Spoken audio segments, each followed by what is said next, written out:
Welcome to our last video in this series of coaching towards outcomes, measuring our impact, measuring our success as coaches.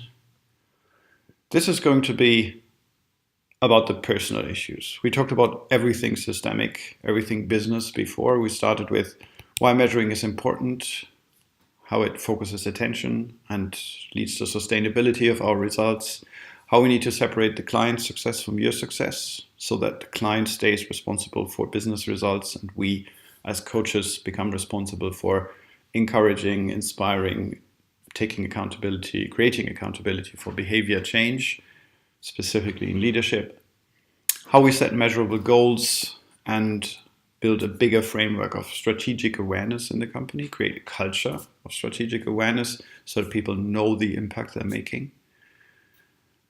Then how to link behavior and business results, and how all of these measurements need to be taking account for complexity so that we don't fall into linear thinking and create something that doesn't hold up to reality. Lastly, we talked about the size of this overall success that was achieved in our engagement or during our engagement and what part of that is actually our own contribution. And now we're talking about courage to ask for money. This is hard. Most of us have not been born with a really, really big amount of confidence. And many of us came into coaching because we have a people skill, we have humility, we have all of these social things that make us gel with people, create rapport and good things. But part of being successful as a people person is being humble, and being humble means you're probably not owning the difference you make.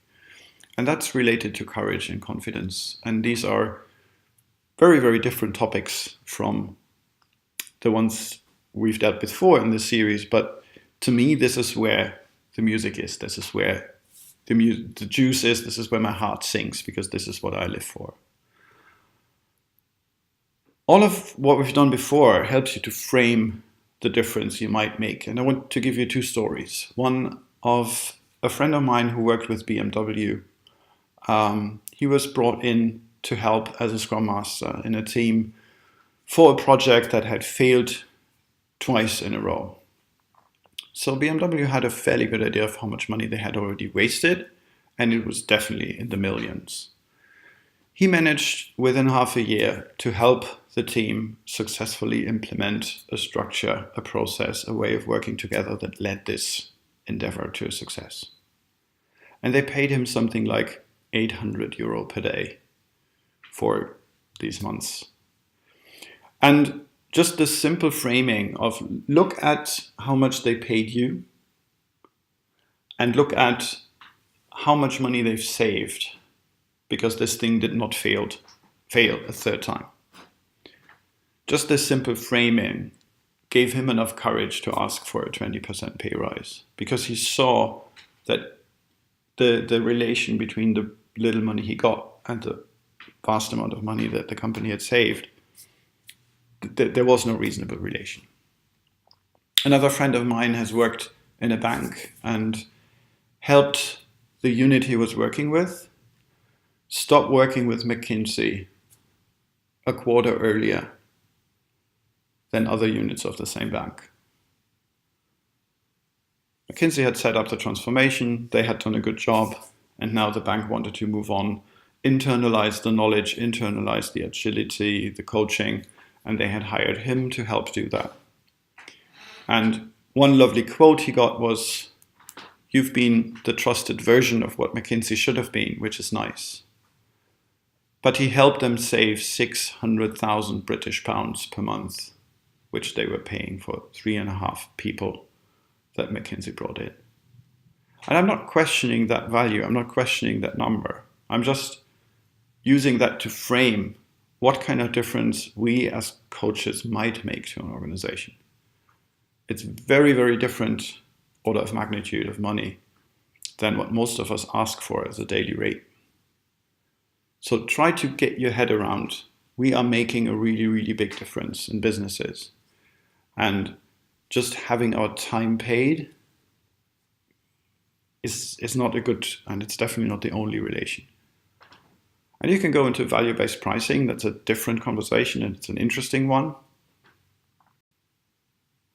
I want to encourage you to rethink the financial frame around your contracts, around the way you are earning money with your work.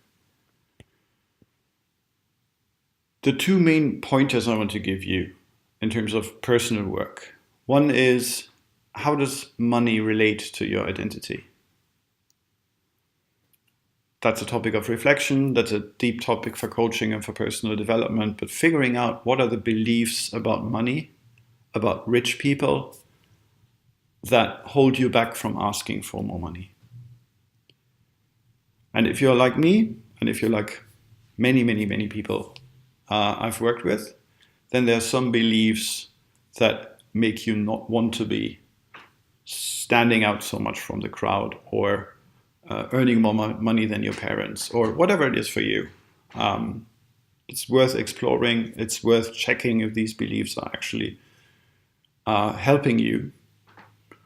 And then as soon as you become aware of these patterns, you can make choices. And if you choose to not earn more money than your parents, that's great.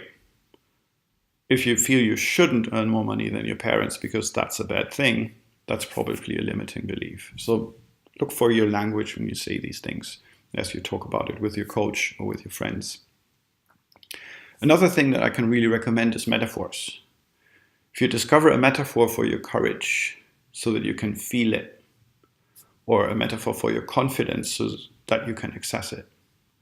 I was recently working with a person who had a metaphor for when she was working at her best, she felt a burning ball inside her chest with flames that were giving her strength and courage and energy and passion. And after the session, she has given me feedback that now that she knows what this feels like, and that she has a word for it, a metaphor for it, whenever she needs that energy, she can check, is my ball here in my chest? Is my ball burning? And now she's reflecting, what does it need to be burning? What does it need to have these flames that give her passion and confidence and courage? And figure out, when you're working at your best, when your courage works at its best, when your confidence works at its best, that's like what? My tool for exploring these metaphors is Clean Language, and that's a highly recommended next skill. It's currently not in this course, I think, but I give a link to a course in the material. And I'm really looking forward to your feedback. This is the first version of a crash course in quantifying our value, quantifying our impact, quantifying our success. And I want to know what difference this makes to your work.